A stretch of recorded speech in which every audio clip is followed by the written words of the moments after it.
Welcome back to Bible study. We are in the book of Genesis. God chooses Abram. Chapters 12 through 15. Let's get started. The Bible, King James Version, Genesis, God chooses Abram. Genesis 12:1. Now the Lord had said unto Abram, Get thee out of thy country and from thy kindred and from thy father's house unto a land that I will shew thee. Shew thee. Study notes that God personally calls Abram to leave what is familiar. Abram is asked to trust God without knowing the destination yet. Obedience to God often requires stepping out in faith first. Genesis 12:2. And I will make of thee a great nation, and I will bless thee, and make thy name great, and thou shalt be a blessing. God promises to grow Abram into a great nation. God's blessing is meant to flow through Abram and to others. True greatness comes from God, not from personal ambition. Genesis 12:3, And I will bless them that bless thee, and curse him that curseth thee. And in thee shall all families of the earth be blessed. God promises protection over Abraham and those connected to him. How people treat Abraham matters because God is working through him. This points forward to God's plan to bless the whole world through Abraham's family. Genesis 12:4. So Abram departed as the Lord had spoken unto him, and Lot went with him. And Abram was 75 years old when he departed out of Haran. Abram obeyed God right away without knowing all the details. Obedience sometimes means leaving what feels familiar and safe. God can start something new in our lives at any age. Genesis 12:5. And Abram took Sarai his wife, and Lot his brother's son, and all their substance that they had gathered, and the souls that they had gotten in Haran, and they departed to go into the land of Canaan, and into the land of Canaan they came. Abram brought his family, wealth, and servants as he obeyed God. Obedience often involves taking responsibility for what God has entrusted to us. They arrive in Canaan, showing that following God leads to the places he has prepared. Genesis 12:6. And Abram passed through the land unto the place of Sichem, Sichem, unto the plain of Moreh, and the Canaanite was then in the land. Abraham traveled through key areas of Canaan, showing God's guidance. The land was already inhabited, but God's promise still applied. God's plan can unfold even when the surroundings seem challenging. Genesis 12:7. And the Lord appeared unto Abraham and said, Unto thy seed will I give this land, and there builded he an altar unto the Lord, who appeared unto him. God personally confirms his promise of the land to Abram's descendants. Abram responds with worship by building an altar. Obedience and faith are shown through acts of dedication to God. Genesis 12:8. And he removed from thence unto a mountain on the east of Bethel, and pitched his tent, having Bethel on the west, and Hai on the east, and there he builded an altar unto the Lord, and called upon the name of the Lord. Abraham moves to a new location, showing continued faith and obedience. He builds another altar, demonstrating consistent worship of God. Calling on the name of the Lord signifies dependence and relationship with God. Genesis 12:9. And Abraham journeyed, going on still toward the south. Abraham continues his journey, showing persistence in following God. Obedience is often a step by step process, not instant completion. God's plan unfolds gradually as we keep moving in faith. Genesis 12:10. And there was a famine in the land, and Abram went down into Egypt to sojourn there, for the famine was grievous in the land. Abraham faces a natural challenge, a famine, showing that faith doesn't mean a problem free life. He moves to Egypt temporarily to survive, demonstrating practical decision making. God's plan continues even through difficult circumstances. Genesis 12:11. And it came to pass when he was come near to enter into Egypt, that he said unto Sarai his wife, Behold now, I know that thou art a fair woman to look upon. Abram notices Sarai's beauty and worries about potential danger in Egypt. Fear and caution can influence decisions, even for faithful people. This sets up a test of trust in God's protection. Genesis 12:12. Therefore it shall come to pass when the Egyptians shall see thee, that they shall say, This is his wife, and they will kill me, but they will save thee alive. Abraham fears for his life because of Sarai's beauty. He anticipates danger and plans to protect himself. This shows human fear can sometimes lead to questionable choices. Genesis 12:13. Say, I pray thee, thou art my sister, that it may be well with me for thy sake, and my soul shall live because of thee. Abraham instructs Sarai to say she is his sister to protect himself. He tries to use a human plan instead of fully trusting God. The decision will lead to consequences, teaching reliance on God over fear. Genesis 12:14. And it came to pass that when Abram was come into Egypt, the Egyptians beheld the woman that she was very fair. Sarai's beauty is noticed by the Egyptians, just as Abraham feared.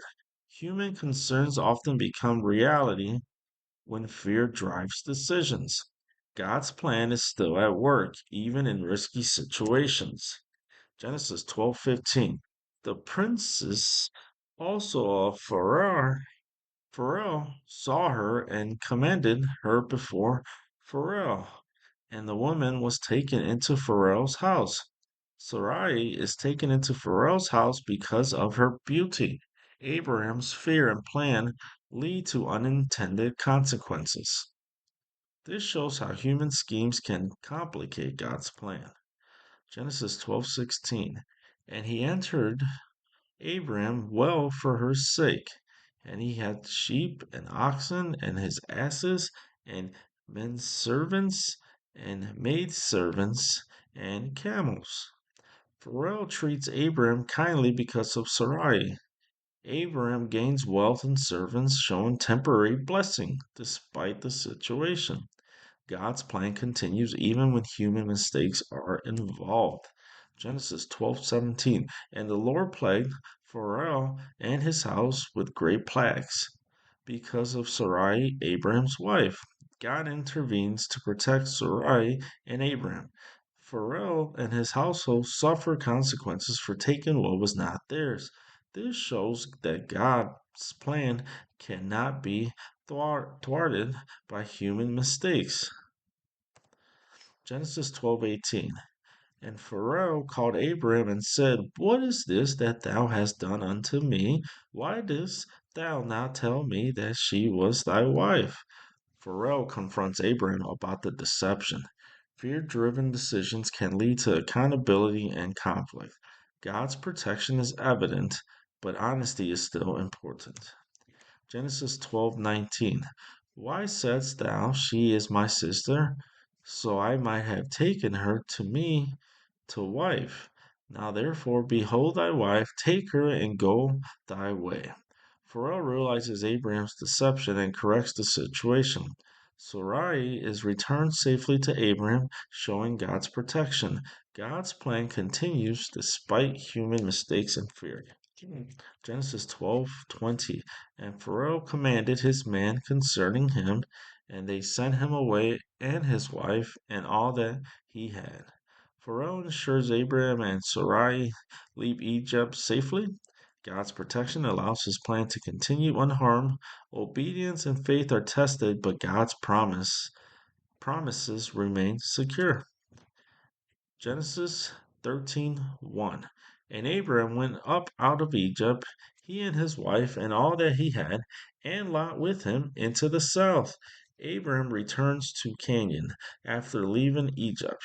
Lot travels with Abram, showing family ties and shared journey. God's plan continues as Abram moves back into the promised land. Genesis 13:2. And Abram was very rich in cattle, in silver, and in gold. Abram's wealth increased significantly, showing God's blessing. Wealth includes livestock, precious metals, and resources. God's blessings often come after obedience, even through challenging situations. Genesis 13:3. And he went on his journeys from the south even to Bethel, unto the place of the altar which he had made there at the first. And there Abram called on the name of the Lord. Abram revisits the altar he built earlier, showing continued devotion. Calling on the name of the Lord demonstrates faith and worship. Spiritual practice and relationship with God remain important despite material blessings. Genesis 13:4. And Abram journeyed, going on still toward the south. Abram continues moving south, showing persistence and following God. Their journey reflects ongoing faith and obedience. God's plan unfolds step by step as Abram moves forward. Genesis 13:5. And Lot also, which went with Abram, had flocks and herds and tents. Lot is also prosperous, showing God's blessing can extend to others around the faithful. Both Abram and Lot had resources to sustain their families. Their growing wealth sets the stage for future decisions about land and separation. Genesis 13:6. But the land could not bear them, that they might dwell together, for their substance was great, so that they could not dwell together. Abram and Lot's combined wealth and livestock caused overcrowding. Conflict can arise even among family when resources are stretched. God's plan includes practical solutions like separation to maintain peace. Genesis 13:7. And there was a strife between the herdmen of Abram's cattle and the herdmen of Lot's cattle. And the Canaanite and the Perizzite dwelled then in the land. Disagreements arose between Abram's and Lot's herdsmen due to limited space. Presence of other people added to the tension. Even in God's plan, conflicts must be handled wisely to maintain peace. Genesis 13:8. And Abram said unto Lot, let there be no strife, I pray thee, between me and thee, and between my herdmen and thy herdmen, for we be brethren. Abram seeks peace and avoids conflicts with Lot. He emphasizes their family relationship as a reason to stay united. Godly leadership includes humility and a desire for harmony. Genesis 13:9. Is not the whole land before thee? Separate thyself, I pray thee, from me. If thou wilt take the left hand, then I will go to the right. Or if thou wilt take the right hand, then I will go to the left. Abraham offers Lot the choice of land to prevent conflict. He demonstrates generosity and trust in God's provision. Wise decisions sometimes require letting others choose first to maintain peace. Genesis 13:10. And Lot lifted up his eyes and beheld all the plain of Jordan, that it was well watered everywhere, before the Lord destroyed Sodom and even as the garden of the Lord, like the land of Egypt, as thou comest unto Zoar.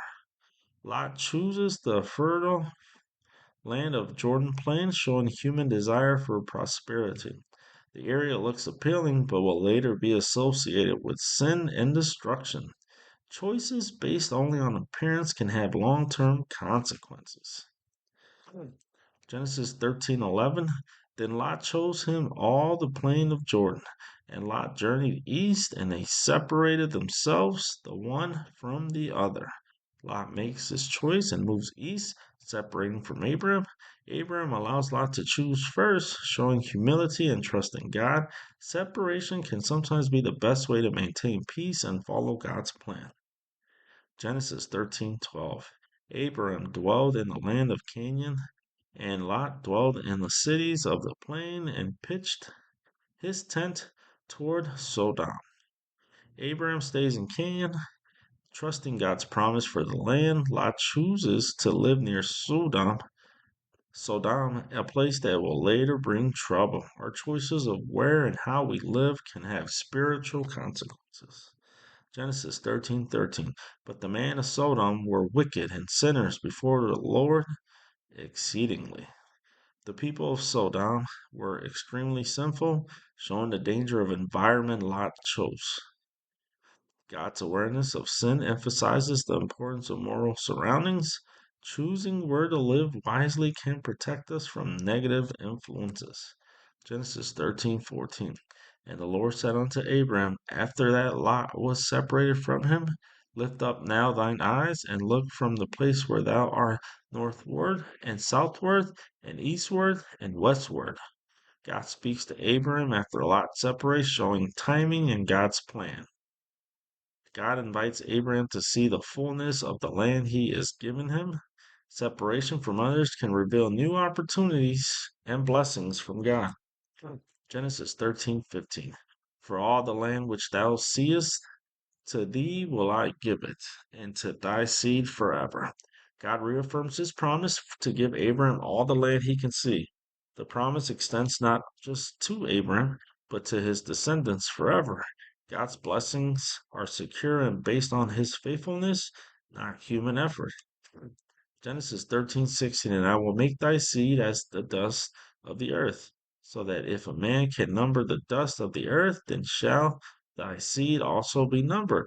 God promises Abraham countless descendants, illustrating his power. The promise shows God's blessing extends far beyond immediate circumstances. Faith in God's word requires trusting his unseen promises. Genesis 13:17. Arise, walk through the land in the length of it and in the breadth of it, for I will give it unto thee. God invites Abraham to explore and possess the land. Walking through the land symbolizes faith and claiming God's promises. God's blessings are often accompanied by action and trust. Then Abraham, Genesis 13:18. Then Abraham removed his tent and came and dwelt into the plain of Mamre, which is in Hebron, and built there an altar unto the Lord. Abraham moves to Hebron, showing obedience to God's guidance. Building an altar demonstrates worship and gratitude to God. Faith involves both action and devotion. Genesis 14:1. And it came to pass in the days of Amraphel, king of Shinar, Arioch, king of Elasar, Chedorlaomer, king of Elam, and Tidal, king of nations. This verse introduces powerful kings and nations involved in a major conflict. The story shifts from family matters to international events. God's plan for Abraham continues even during times of war and political power struggles. Genesis 14:2. That these made war with Bera, king of Sodom, and with Bersha, king of Gomorrah, Shinab, king of Admah, and Shemim king of Zeboim, and the king of Belial, which is Zorar. Several kings unite, showing how widespread the conflict is. The cities involved include Sodom and Gomorrah, important to Lot's story. This conflict sets the stage for Abram's involvement later on. Genesis 14:3. All these were joined together in the vale of Siddim, which is the Salt Sea. The kings gather in one place to prepare for battle. The valley later becomes known as the Salt Sea area. This shows how large and organized the conflict was.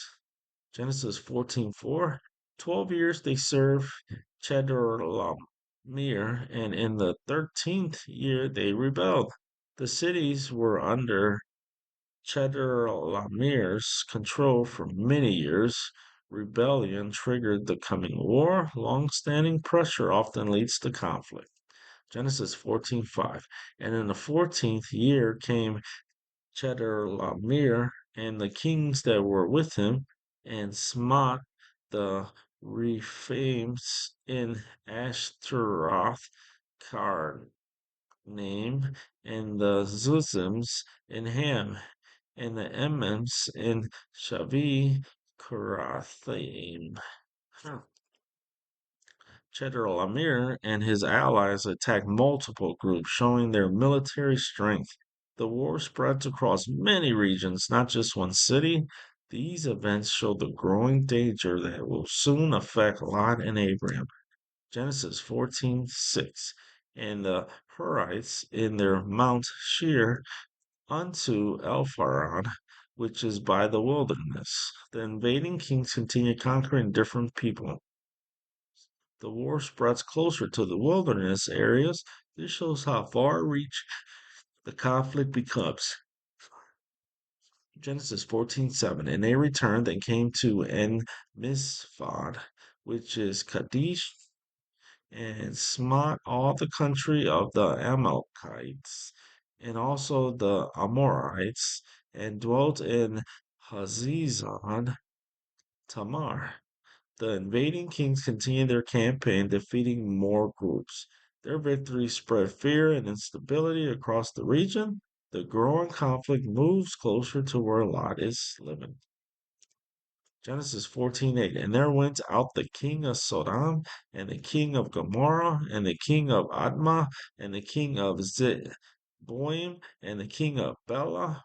The same is Zoar, and they joined battle with them in the vale of Siddim. The kings of Jordan Plain decided to fight back. The battle takes place in the valley where the conflict began. The fight will soon affect Lot, who lives near these cities. Genesis 14:9. With Shedar the king of Elam, and with Tidal, king of nations, and Amraphel, king of Shinar, and Arioch, king of Elasar, four kings with five. The battle lines are clear. Four powerful kings against five local kings. This shows the imbalance of power in the conflict. The outcome of this battle will directly impact Lot and draw Abram into the story. Genesis 14:10. And the vale of Sidon was full of slime pits, and the kings of Sodom and Gomorrah fled and fell there, and they that remained fled to the mountain. The battlefield was dangerous, filled with slime pits.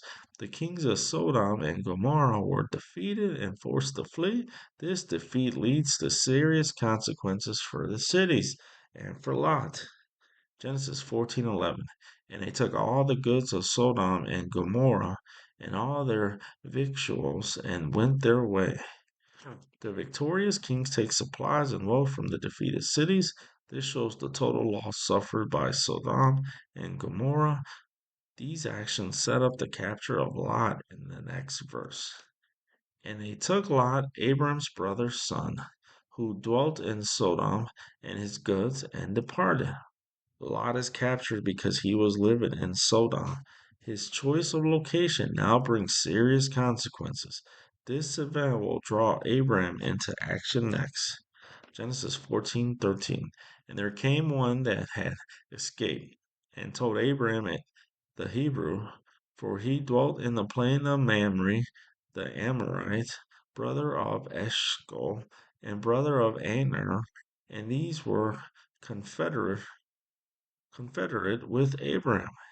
Someone escapes the battle and brings news to Abraham. Abraham is called the Hebrew, identifying him as a distant people. Abraham has allies who will help him respond to Lot's capture. Genesis 14:14. And when Abraham heard that his brother was taken captive, he armed his trained servants, born in his own house, 318, and pursued them unto Dan. Abraham immediately acts to rescue Lot. He organizes 318 trained servants, showing leadership and preparation. True family love moves people to courageous actions. Genesis 14:15. And he divided himself against them, he and his servants, by night, and smote them, and pers- pursued them unto Hobah, which is on the left hand of Damascus. Abraham uses wise strategy by attacking at night. God gives Abraham victory even against powerful kings. Faith combined with action brings deliverance. Genesis 14:16. And he brought back all the goods and also brought again his brother Lot and his goods, and the woman also, and the people. Abram successfully rescues Lot and all the captives. Everything that was taken is recovered. God blesses Abram's courage and loyalty to family. Genesis 14:17. And the king of Sodom went out to meet him after his return from the slaughter of Chedorlaomer and of the kings that were with him at the valley of Shaveh, which is the king's dale. Abram returns victorious from the battle. The king of Sodom comes out to meet him. Abram's actions have made him known and respected among the kings. Genesis 14:18. And Melchizedek, king of Salem, brought forth bread and wine, and he was the priest of the Most High God. Melchizedek appears as both as a king and as and a priest of God. Bread and wine symbolize blessing and fellowship. This meeting shows that God had faithful servants even outside Abraham's family. Genesis 14:19. And he blessed them and said, Blessed be Abraham of the Most High God, possessor of heaven and earth. Melchizedek speaks a blessing over Abraham. The blessing recognizes that Abraham belongs to the Most High God. This shows that Abraham's victory is credited to God, not to himself. Genesis 14:20. And blessed be the Most High God, which had delivered thine enemies into thy hand, and he gave him uh, tithes of all. Melchizedek praises God for giving Abraham the victory. Abraham responds by giving a third or tenth of everything. This shows Abraham's gratitude and recognition that blessings come from God. Genesis 14:21. And the king of Sodom said unto Abraham, Give me the persons and take the goods to thyself. The king of Sodom asked for the people back after the rescue. He offers Abraham all the recovered goods as a reward. Abraham now faces a decision about accepting earthly riches. Genesis 14:22. And Abraham said to the king of Sodom, lift up my I had lifted up mine hand unto the Lord, the Most High God, the possessor of heaven and earth.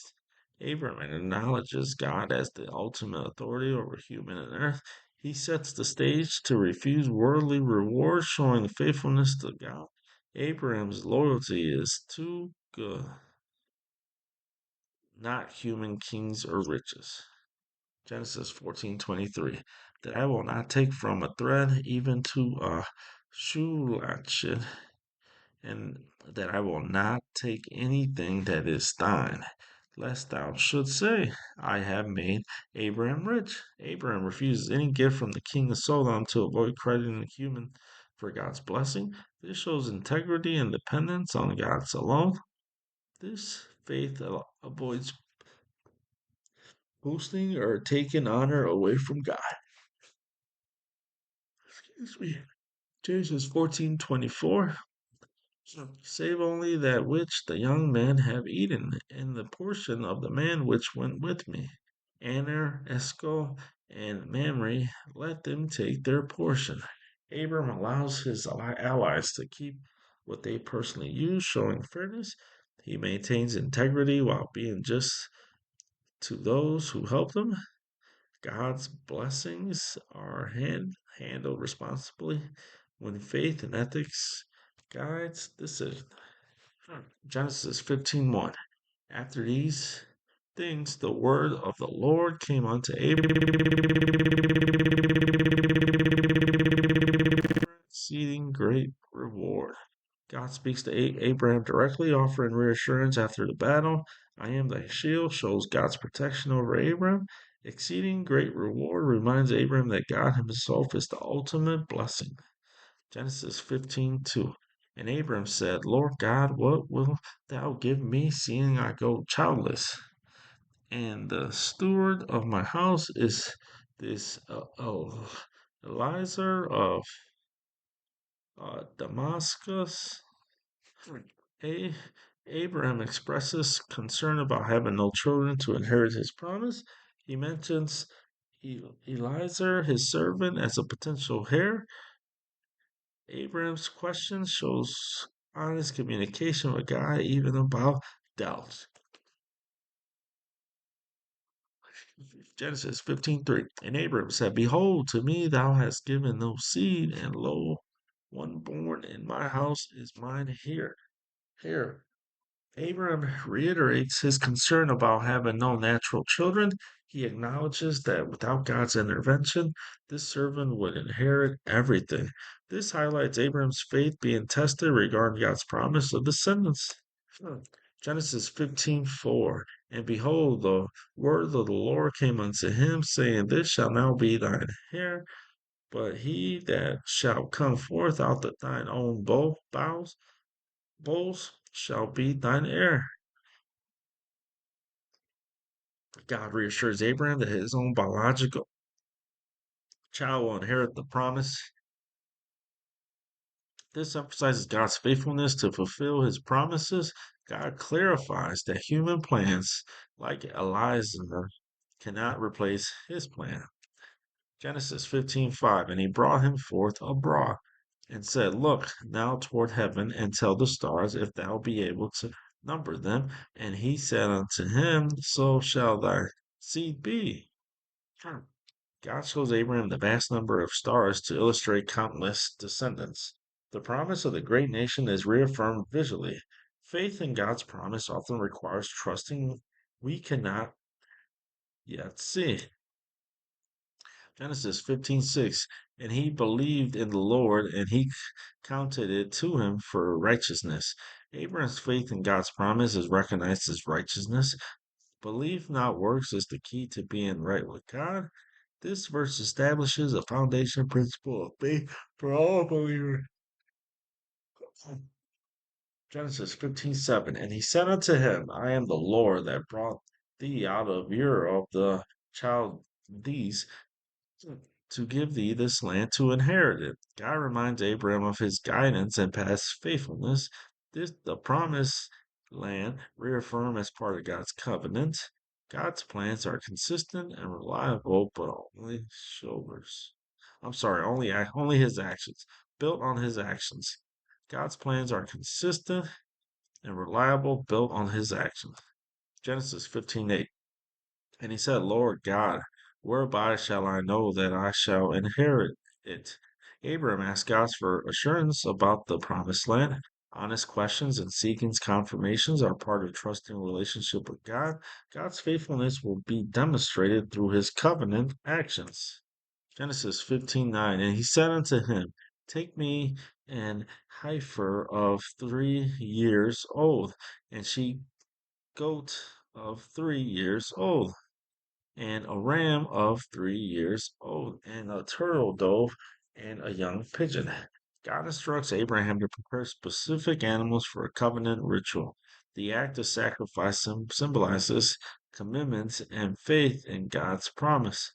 Following God's instructions is part of receiving his assurance and blessings. Genesis 15:10. And he took unto him all this and divided them in the midst, and laid each piece one against another, but the birds divided he not. Abram carefully follows God's instructions, showing obedience. Dividing the animals symbolizes a binding covenant agreement. The birds are treated differently, indicating special significance in the ritual. Genesis 15:11. And the birds of the prey came down upon the carcasses, and Abram drove them away. Abram protects the sacrifice, showing vigilance in following God's command. Driving away the birds keeps the ritual pure and unsmeared. Undisturbed, faith sometimes requires active effort to maintain what God has instructed. Genesis 15:12. And when the sun was going down, the deep sleep fell upon Abram, and lo, a horror of great darkness fell upon him. Abraham experiences a deep symbolic sleep as God reveals his plan. The horror of great darkness signifies the righteousness of the covenant and future events. God's revelation often comes in moments of quiet, reflective, or even mysterious circumstances. Genesis 15:13. And he said unto Abraham, know of a surety that thy seed shall be a stranger in a land that is not theirs, and shall serve them, and they shall afflict them 400 years. God reveals that Abraham's descendants will face hardship in a foreign land. The affliction will last 400 years, showing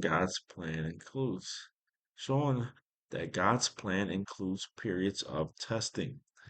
God's promises remain certain even through future difficulties. Genesis 15:14. And also that nation whom they shall serve will I judge, and afterward shall they come out with great substance. God promises justice for Abraham's descendants across the nation that oppresses them. The Israelites will leave with wealth, showing God's provision and blessing. God's timing and deliverance are part of his faithful plan. Genesis 15:15. And thou shalt go to thy fathers in peace. Thou shalt be buried in a good old age. God reassures Abraham of a peaceful death and long life. Even though Abraham will face challenges, God promises personal security. God's covenant includes both future blessings or descendants and care for Abraham himself. Genesis 15:16. But in the fourth generation they shall come hither again, for the iniquity of the Amorites is not fully yet. God explains that the Israelites will return to Canaan in the fourth generation. The timing is tied to the full measure of Amorites' sin. God's plan operates on his perfect timing and justice. Genesis 15:17. And it came to pass that when the sun went down and it was dark, behold, a smoking furnace and a bumping lady and a burning lamp that passed between those pieces. Sorry. Genesis 15:17. And it came to pass that when the sun went down, it was dark. Behold, a smoking furnace and a burning lamp that passed between those pieces. God manifests his presence in a dramatic way during the covenant ritual.